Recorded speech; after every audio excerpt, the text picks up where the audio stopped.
സാധനങ്ങളുടെ വിലയനുസരിച്ച് വേതനവും കൂട്ടണം, സ്വാഭാവികമാണത്. ഇവിടെ ഓരോ ഭർത്താക്കന്മാരും പഠിച്ചോളീൻ, അള്ളാഹുവിന്റെ പ്രവാചകന്റെ അടുക്കൽ വന്നിട്ട് പൈസക്ക് പൈസ തന്നെ കിട്ടിയിട്ടല്ലേ പറ്റുള്ളൂ, അല്ലെ? പൈസക്ക് പൈസ തന്നെ വേണ്ടേ? അല്ലാതെ ഉസ്താദെ 1500 ആണ് വറക്കത്തുണ്ടെന്ന് പറഞ്ഞാൽ പലചരക്കടയിൽ കൊണ്ടുപോയിട്ട് 10 രൂപ കൊടുത്തിട്ട് ബാക്കി 22 രൂപയ്ക്ക് വറക്കത്ത് കിട്ടുമെന്ന് പറഞ്ഞാൽ തരുമോ? ഉസ്താദിന് ശമ്പളം 1500 രൂപ, ബാക്കി നല്ല വറക്കത്തുള്ള പൈസയാന്നേ, ജീവിതത്തിൽ വറക്കത്തുണ്ടാവും. മർഹബ സ്റ്റോഴ്സിൽ പോയി ഒരു മർഹബ അല്ലേ അത് പോയി 22 രൂപ കൊടുക്കണം 1 കിലോ ജയരിക്ക്. അവിടെ അദ്ദേഹത്തിന് എടുക്ക പോയിട്ട് 10 രൂപ ഉള്ളൂ, ബാക്കി 12 രൂപയ്ക്ക് വറക്കത്ത് കിട്ടുമെന്ന് പറഞ്ഞാൽ കാര്യം നടക്കുമോ? 22 രൂപ കൊടുത്താലേ മർഹബേന്ന് 1 കിലോ അരി കിട്ടുള്ളൂ. പൈസക്ക് പൈസ തന്നെ വേണമല്ലോ. അല്ലെങ്കിൽ നിങ്ങൾ അങ്ങനെ, പണ്ട് ഭർത്താവ് ഗൾഫിൽ പോയി, ഭാര്യ ഇവിടുന്ന് കത്തെഴുതി, പിന്നെ എന്റെ ജീവിതത്തിൽ വലിയ കടവാണ്, പച്ചക്കറി കടയിൽ അബ്ദുൽ ഖാദർ കാക്കാക്ക് 600 രൂപ കടം, പലചരക്കടയിൽ ഗോപിനാഥിന് 200 രൂപ കടം, പാല് കടണം അണ്ണാച്ചിക്ക് 200 രൂപ കടം, പിള്ളേർക്ക് ട്യൂഷൻ എടുക്കണം മാസ്റ്ററിന് 300 രൂപ എടുക്കേണ്ട അതും കടം. അതുകൊണ്ട് മൊത്തം ഒരു 5000 രൂപ അയച്ചു തരണം. പാവപ്പെട്ടം പോയിട്ട് കുറെ നാളായുള്ളൂ, കത്തൊക്കെ വായിച്ചപ്പോൾ അവന് വലിയ വിഷമമായി, അയക്കാൻ 500 രൂപ ഇല്ല, 5000 രൂപ ഇല്ല. അപ്പൊ അവൻ തിരിച്ച് കത്തെഴുതി ഭാര്യയോട്, നീ തൽക്കാലം ക്ഷമിക്കുക, പൈസ ഒന്നും ആയിട്ടില്ല, 5000 രൂപ അയക്കാനില്ല, അതുകൊണ്ട് നിനക്ക് അത്യാവശ്യമായിട്ട് തൽക്കാലത്തേക്ക് ഒരു 5000 ചുംബനങ്ങൾ അയച്ചു തരികയാണ്. ഭാര്യ ഇതൊക്കെ വായിച്ചിട്ട് പൈസ ഇല്ല, ഇതുകൊണ്ട് ഭാര്യ തിരിച്ച് കത്തെഴുതി, നിങ്ങൾ അയച്ചു തന്ന 5000 എണ്ണം ഇവിടെ കിട്ടി, അതിൽ 600 എണ്ണം പച്ചക്കറി കടയിൽ മൈദീൻ കാക്കാക്ക് കൊടുത്ത്, 200 എണ്ണം പലചരക്കടയിൽ ഗോപിനാഥന് കൊടുത്ത്, പിന്നെ 600 എണ്ണം കുട്ടികളെ പഠിപ്പിക്കാൻ വേണ്ടി വന്ന ട്യൂഷൻ മാഷിനും കൊടുത്തു. ഏതായാലും എണ്ണ വെച്ച് എറിച്ചിട്ടുണ്ട്. പൈസക്ക് പൈസയല്ലേ പറ്റുള്ളൂ, അല്ല പൈസക്ക് ഇത് കിട്ടിയിട്ട് കാര്യമുണ്ടോ? ആദരവായ പ്രവാചകന്റെ അടുക്കൽ വന്നിട്ട് ഭാര്യമാര് പറഞ്ഞു, യാ റസൂലല്ലാഹ്, അള്ളാന്റെ തിരുദൂതരെ, അങ്ങ് ഞങ്ങൾക്ക് നൽകുന്ന ചെലവിന് ഞങ്ങൾക്ക് തികയുന്നില്ല നബിയെ. അള്ളാഹുവിന്റെ പ്രവാചകനോട് യാവലാതി പറയുമ്പോ എന്റെ ശബ്ദം കേൾക്കുന്ന ഓരോ ഭർത്താക്കന്മാരും ഓർക്കേണ്ട ഒരു കാര്യം ഞാൻ ഇതിന്റെ ഇടയിൽ പറയുകയാണ്. അള്ളാഹുവിന്റെ പ്രവാചകന് വിഷമമായി, സങ്കടമായി. എന്തിനാണ് സങ്കടം വന്നതെന്നറിയുമോ? അള്ളാഹുവേ, എന്റെ ഭാര്യമാര് ദുനിയാവ് കൊതിക്കുന്നുവോ? അള്ളാഹുവേ, എന്റെ ഭാര്യമാര് ദുനിയാവിലെ കാര്യങ്ങളെ കുറിച്ച് എന്നോട് ആവലാതി പറയുന്നുവോ? അവർക്ക് ഭൗതിക ലോകത്തിന്റെ ആഡംബരങ്ങൾ തോന്നുന്നുവോ? അള്ളാന്റെ റസൂലിന് ദുഃഖമായി. അള്ളാഹുവേ, എന്റെ ഭാര്യമാര് ദുനിയാവിനെ കുറിച്ച് കൂടുതൽ ചിന്തിക്കാൻ തുടങ്ങിയോ? ബഹുമാനപ്പെട്ട റസൂലുള്ള ഭാര്യമാരോട് പിണങ്ങി. എന്നിട്ട് റസൂലുള്ള വീട്ടിൽ പോകാതെ പള്ളിയിൽ പോയി താമസിക്കാൻ തുടങ്ങി. തന്റെ ഭാര്യമാര് ദുനിയാവിന്റെ ആഡംബരം പറയുമ്പോ അള്ളാന്റെ റസൂല് പിണങ്ങി പള്ളിയിൽ പോയി കിടന്നു പത്രേ. എന്റെ ശബ്ദം ശ്രവിക്കുന്ന ഭർത്താക്കന്മാരോട് എത്ര നിങ്ങൾ പറഞ്ഞാലും ശരി, നിന്റെ ഭാര്യക്ക് ദുനിയാവിനെ കുറിച്ചുള്ള ചിന്ത മാത്രമേ ഉള്ളൂ. നിന്റെ സ്വന്തം ഭാര്യ എപ്പോഴും നിനക്ക് ദുനിയാവിന്റെ കാര്യമാണോ പറയുന്നത്? അവൾക്ക് നമസ്കാരത്തിൽ ശ്രദ്ധയില്ല, നോമ്പില് ശ്രദ്ധയില്ല, ദിക്റില് ശ്രദ്ധയില്ല, ഖുർആൻ ഓതുന്നതിൽ ശ്രദ്ധയില്ല. അവൾക്ക് എപ്പോഴും പറയാറുള്ളത് സാരി കീറിപ്പോയി ചുരിദാർ വാങ്ങിക്കുന്ന കഥയാ, അപ്പുറത്ത് 10 സെന്റ് വാങ്ങിക്കുന്ന കഥയാ, ഗൾഫിലോട്ട് നിന്നെ പറഞ്ഞു വിടാനുള്ള കഥയാണ്. ഒരു പെണ്ണങ്ങാനും ദുനിയാവിന്റെ കാര്യത്തിൽ ആഖിറമില്ലാതെ ദുനിയാവ് മാത്രം പറഞ്ഞാൽ ഭർത്താവ് അവളോട് പിണങ്ങണം, കഴിഞ്ഞാൽ പിണങ്ങിയിട്ട് അവളെ കിടപ്പറയിൽ നിന്ന് മാറി കിടക്കണമെന്ന് അള്ളാന്റെ ഖുർആനിന്റെ സംഭവം നോക്കുക. നമ്മൾ ആരെങ്കിലും അത് പറയാറുണ്ടോ? നമ്മൾ ആരെങ്കിലും അത് പറയാറുണ്ടോ?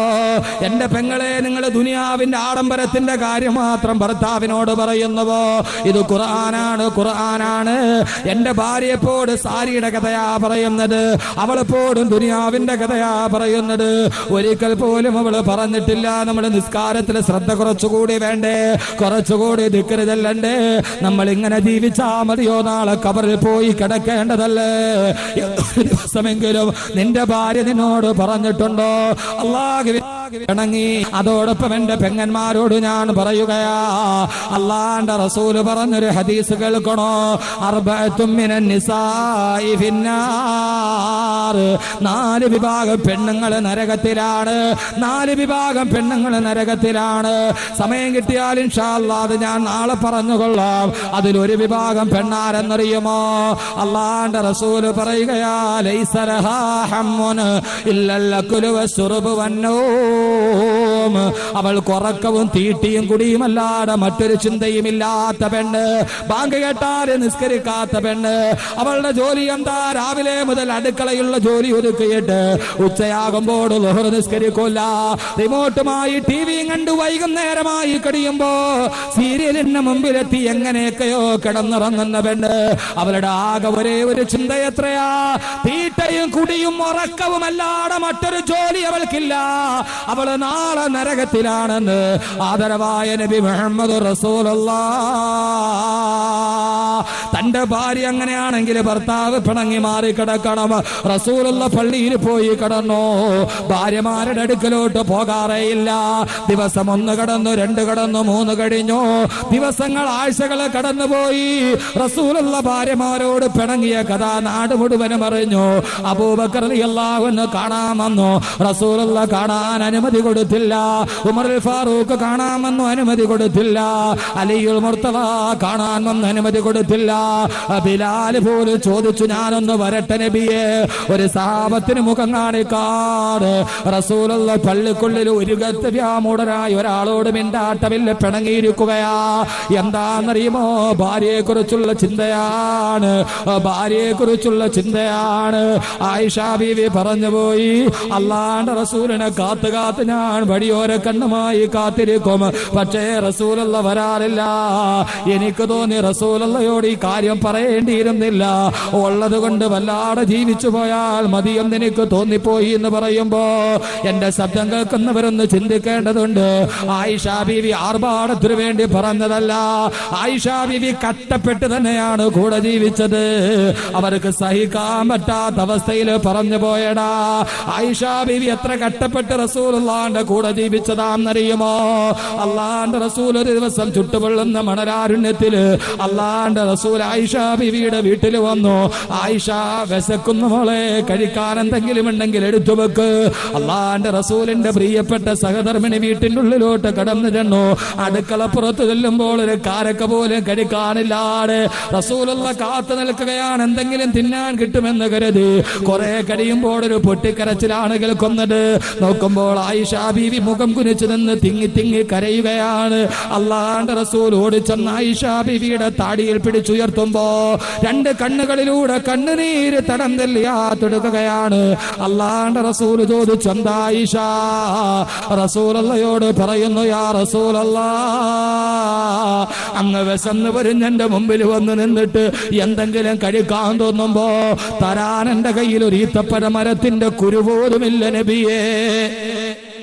തന്റെ ഭർത്താവ് പൊരിഞ്ഞ വയറുമായി വന്നു നിൽക്കുമ്പോ എടുത്തു കൊടുക്കാൻ ഒരു കാരക്ക പോലും കയ്യിലില്ലാതെ ആയിഷ ബീവി കരയുമ്പോ അള്ളാന്റെ റസൂല് പറഞ്ഞു, ആയിഷ കരയണ്ട മോളെ, ഇന്ന് കഴിക്കാനൊന്നുമില്ലെങ്കിൽ ഞാൻ സുന്നത്ത് നോമ്പ് പിടിച്ചുകൊള്ളാം. ആയിഷ, കഴിക്കാൻ ഒരു നേരം ഭക്ഷണമില്ലാതിട്ട് സുന്നത്ത് നോമ്പ് പിടിച്ചൊരു നായകന്റെ കഥ പറയാനുണ്ടെങ്കിൽ ഇത്രയ്ക്ക് കഷ്ടപ്പെട്ടാണ് അവര് ജീവിച്ചത്. അള്ളാന്റെ റസൂലിന്റെ വഫാത്തിന് ശേഷം ബഹുമാനപ്പെട്ട ആയിഷ ബീവി റളിയല്ലാഹു അൻഹ മസ്റൂഖ് റളിയല്ലാഹു അൻഹു വീട്ടിലെത്തി. ആയിഷ ബീവി മസ്റൂഖ് റളിയല്ലാഹു തആല അൻഹുവിന് ഭക്ഷണം കൊടുക്കുകയാണ്. മസ്റൂഖ് റളിയല്ലാഹു അൻഹു ഭക്ഷണം കഴിക്കുമ്പോ ആയിഷ ബീവി റളിയല്ലാഹു തആല അൻഹയുടെ കണ്ണിലൂടെ കണ്ണുനീര് തടം തെല്ലിയാത്തൊടുക്കുന്നു. തന്റെ ഭർത്താവിന്റെ മരണശേഷം ആയിഷ ബീവി ഭക്ഷണം കൊടുക്കുകയാണ്. മസ്റൂഖിന് കണ്ണിലൂടെ കണ്ണുനീര് പ്രവഹിക്കുകയാണ്, ഒരു തൊടല് പോലെ. മസ്റൂഖ് ചോദിച്ചു, എന്തിനാ ഉമ്മുൽ മുഅ്മിനീൻ കരയുന്നത് എന്തിനാ? ആ സമയത്ത് ആയിഷ ബീവി കരഞ്ഞുകൊണ്ട് പറഞ്ഞത് എന്താന്നറിയുമോ പെങ്ങളെ? മസ്റൂഖ്, അൽഹംദുലില്ലാഹ്, അല്ലാഹു നമുക്ക് എത്രയോ അനുഗ്രഹം ചെയ്തിട്ടുണ്ട്. ഇന്ന് നമുക്ക് ധാരാളമായി കഴിക്കാനുള്ള ഭക്ഷണം നമ്മുടെ മുമ്പിലുണ്ട്. 10 പേര് വന്നാലും എടുത്തു വിളമ്പി കൊടുക്കാൻ ആയിഷയുടെ വീട്ടില് ഭക്ഷണമുണ്ട്. പക്ഷേ നീ ഇവിടെ ഇരുന്ന് ഭക്ഷണം കഴിക്കുമ്പോ ഞാൻ എന്റെ റസൂലുള്ളാഹിനെ ഓർത്തുപോയി. എന്റെ ഭർത്താവിനെ കുറിച്ചുള്ള ജീവിതം ഞാൻ ഓർത്തുപോയി. എന്റെ ഭർത്താവിന്റെ മുമ്പിൽ പൊരിഞ്ഞ വയറുമായി വന്നിട്ട് ഒരു കാരക്കയുടെ കീറെടുത്ത് കൊടുക്കാൻ എന്റെ വീട്ടിലുണ്ടായിരുന്നില്ല. ആ കാര്യം ഞാൻ ഓർത്തുപോയി. ഇന്ന് എത്രയോ സുഭിക്ഷതയാണ് നമുക്കെന്ന് പറഞ്ഞ ആയിഷ ബീവി പൊട്ടിക്കരഞ്ഞു പോയിട്ടുണ്ട്. അത്രയേറെ കട്ടപ്പാടിലും പട്ടിണിയിലും പരിവട്ടത്തിലും കഴിഞ്ഞ ബഹുമാനപ്പെട്ട ബീവി ആയിഷ റളിയല്ലാഹു തആല അൻഹ ആഡംബരത്തിന് വേണ്ടി പറഞ്ഞതല്ല, ആർഭാടത്തിന് വേണ്ടി ചോദിച്ചതല്ല, സഹിക്കാൻ കഴിയാതെ പറഞ്ഞു പോയതാണ്. റസൂലുള്ളാഹിയുടെ വിയോഗാനന്തരം ആയിഷ ബീവി കൂട്ടുകാരികളോട് സംസാരിച്ചു കൊണ്ടിരിക്കുകയാണ്. ആ സമയത്ത് ആയിഷ ബീവി പറഞ്ഞു, ഒരിക്കൽ വല്ലാത്ത സന്ധ്യാസമയം വെളിച്ചമില്ല, ഞാൻ തുന്നിക്കൊണ്ടിരിക്കുകയാണ് സൂചി കൊണ്ട്. ആ സൂചി എന്റെ വിരലിൽ തുളച്ചു കയറി, എന്റെ വിരലിലൂടെ രക്തം പ്രവഹിക്കാൻ തുടങ്ങി. ഞാൻ ഓടിച്ചെന്ന് റസൂലുള്ളാഹിയോട് ആവലാതി പറഞ്ഞപ്പോ അള്ളാന്റെ റസൂൽ ഇവിടുത്തെ ഉമിനീരെന്റെ മുറിവിൽ തൊട്ടു തന്നപ്പോ എന്റെ മുറിവ് മുഴുവനും ഭേദമായി പോയി. ഇത് കേട്ട കൂട്ടുകാരി വെറുതെ ചോദിച്ചവത്രേ, ആയിഷ ഇരുട്ട് നേരത്ത് നോക്കിയത് കൊണ്ടല്ലേ കയ്യിൽ സൂചി കയറിയത്, നിനക്ക് ആ സമയത്തൊന്ന് വിളക്ക് കത്തിച്ചിട്ട് നോക്കിക്കൂടായിരുന്നോ? ഓ സമയത്ത് ആയിഷ ബീവി പറഞ്ഞ മറുപടി എന്തെന്നറിയുമോ സഹോദരങ്ങളെ? ആയിഷ ബീവി പറയുകയാണ്, എന്താ ചോദിച്ചത്? വിളക്ക് കത്തിച്ചിട്ട് നോക്കുവാനോ? ഞങ്ങളുടെ വീട്ടിലാ സമയത്ത് വിളക്ക് കത്തിക്കാനുള്ള മണ്ണ ഉണ്ടായിരുന്നെങ്കിൽ അത് കുടിച്ചിട്ട് ഞങ്ങളുടെ ദാഹം തീർക്കുമായിരുന്നു. വിളക്ക് കത്തിക്കാൻ എണ്ണ പോയിട്ട് കുടിക്കാനുള്ള പച്ചവെള്ളം പോലും വീട്ടിലില്ലാത്ത അവസ്ഥ. രാത്രിയിൽ വിളക്ക് കത്തിക്കാൻ എണ്ണയില്ലാതെ ഇരുട്ടത്തിരുന്ന് ജീവിച്ച ഒരു ഭാര്യയും ഭർത്താവും അല്ലാഹു നമ്മളെ അങ്ങനെ ആക്കട്ടെ. സന്തോഷത്തിലും സന്താപത്തിലും ഉള്ളപ്പോഴും ഇല്ലാത്തപ്പോഴും ഇല്ലായ്മകളുടെയും വല്ലായ്മകളുടെയും നടുവിൽ കൈപിടിച്ചു ജീവിതത്തിലോട്ട് കടന്നു വരുമ്പോ ഭർത്താവിന്റെ എല്ലാ ഇല്ലായ്മകളിലും ഓരം പറ്റി ചേർന്ന് നടന്ന ബഹുമാനപ്പെട്ട ബീവി ആയിഷ റളിയല്ലാഹു തആല അൻഹ, ബീവി ആയിഷ റളിയല്ലാഹു തആല അൻഹ ഇല്ലായ്മ കൊണ്ട് ചോദിച്ചു പോയതാണ്. ആയിഷ ബീവി പറഞ്ഞു, റസൂലുള്ളാഹിയോട് ചോദിക്കണ്ട എന്ന് ഞങ്ങൾക്ക് തോന്നിപ്പോയി. റസൂലുള്ള ദുഃഖത്തോടെ പള്ളിയിലിരിക്കുമ്പോ അതാ റസൂലുള്ളാഹിയുടെ നെറ്റിത്തടത്തിൽ വിയർപ്പ് കണങ്ങൾ ഒരുമിച്ച് കൂടാൻ തുടങ്ങി. അതാ ദിവ്യബോധനത്തിന്റെ വെളിപാടുമായി റൂഹുൽ അമീൻ മലക്ക് ജിബ്രീൽ അലൈഹിസ്സലാത്തു വസ്സലാം ആഗതനാവുകയാണ്. അല്ലാഹുവിന്റെ പ്രവാചകനോട് സൂറത്തുൽ അഹ്സാബിന്റെ ആയത്തിറങ്ങി, നബിയേ, ഓ നബിയേ പറഞ്ഞു കൊടുക്ക് നബിയേ, യാ അയ്യുഹൻ നബിയു കുല്ലി അസ്വാജിക വബനാതിക വനിസാഇൽ മുഅ്മിനീൻ,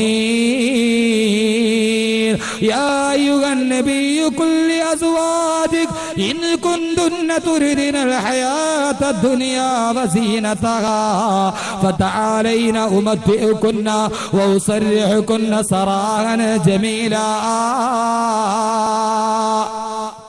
ഓ നബിയെ, അങ്ങയുടെ ഭാര്യമാരോട് പറഞ്ഞു കൊടുക്കൂ, ഇൻകുന്തുന്ന തുരിദിനൽ ഹയാത ദുനിയാ വസീനതഹാ, ഈ ദുനിയാവും അതിന്റെ ആഡംബരവുമാണോ അവർക്ക് വേണ്ടത്? ഈ ഭൂമിയിൽ എങ്ങനെയെങ്കിലും ജീവിച്ചൊടുങ്ങിയാ മതിയോ?